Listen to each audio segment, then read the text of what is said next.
Water-1 is the last island. In Robin's flashback, as soon as Professor Clover tried to reveal the name of Ancient Kingdom, Garose ordered Cypher Pole to shoot him. How can just the name of that place hold such a threat? Unless whomever hears the name of it can put two and two together to find where was that kingdom existed. My theory is that the name Clover ready to reveal was Water-1, the island beneath Water-7, holding the century number after the Void Century happened.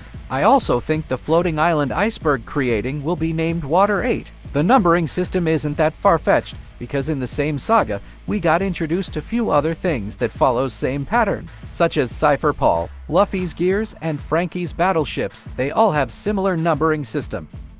Even though some suggest One Piece is on East Blue, the reason I don't agree with them is because Crocus told them that Laugh-Tale is in the Grand Line, and in meeting with Cat Viper he tells Luffy and others unless Crocus didn't like you people, he won't tell them a lie. So I believe Last Island is somewhere in the Grand Line, but what to notice here is why the remaining Roger pirates decided to stay where they are now. Crocus is at the beginning of the Grand Line and Rayleigh is at the end of first half of the Grand Line. This strongly suggests that the last island is in fact in the Paradise, and if you look at it, Water-7 is the last island in the Grand Line. When Luffy and others ready to leave Water-7, the log pose directly set to the Fishman Island. That's because Thriller Bark was an island from West Blue, that also a ship, and Sabaody is an archipelago. This could also mean Water-1 is directly under Lodestar Island, and this was bugging me for so long, because as Dogstorm told Red Poneglyphs gives 4 different locations and the cross sections of those locations is where the last island is at. But the world is a sphere, that makes there is another cross section at the other side.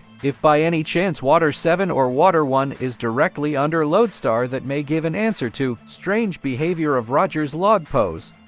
For now, I will try to use already existing theory to support this theory. In O'Hara's video, he points out few things to support his theory. First one is the parallel between Roger and Nolan, and how the last island, Laugh-Tale, sank to the bottom of the ocean instead of going up to the sky. His theory was that it sank where it is Enies Lobby. Same concept following. What my theory point out is the island never went down, but instead water went up for 800 years sinking the island.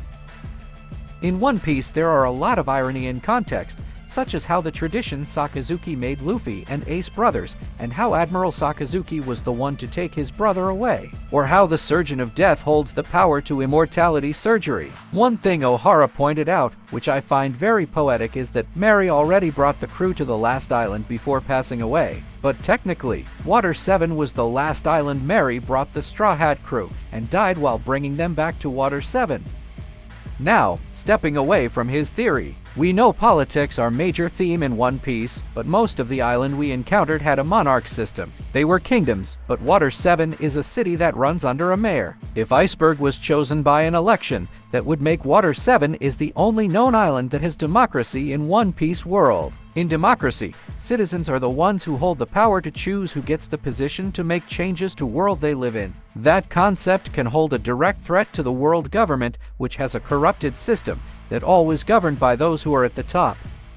Furthermore, in my previous video I pointed out how at the end of One Piece, they will relocate Fishman Island under Water-7. That island have 800 years worth residential foundation beneath it. But why Luffy destroy the Fishman Island? Many believes it's because they want to destroy Mary Joa and the Celestial Dragons, but we know Luffy isn't that type of guy. The reason I'm bringing to the board is they will have to destroy the Red Line because they need to get back to the Paradise. Because One Piece is not in the New World. For some reason, if they unable to use the Fishman Island route, and that would lead them to destroy that part of Red Line. Not only that, this would make sense why Zunisha had to keep walking for 800 years. That was because, same as for Laboon, her destination was blocked by the Red Line. After destroying Red Line, she might able to go to her destination. If you ask, where would they get such firepower, I think Pluton would do the trick. If I'm on the correct path, the story of Joy Boy and Void Century will unveil at one of most mysterious places in One Piece world, the Florian Triangle. And the same as Whitebeard said, the moment Luffy destroying the Red Line will be the moment Luffy throw down the gauntlet at the doorstep of the world government.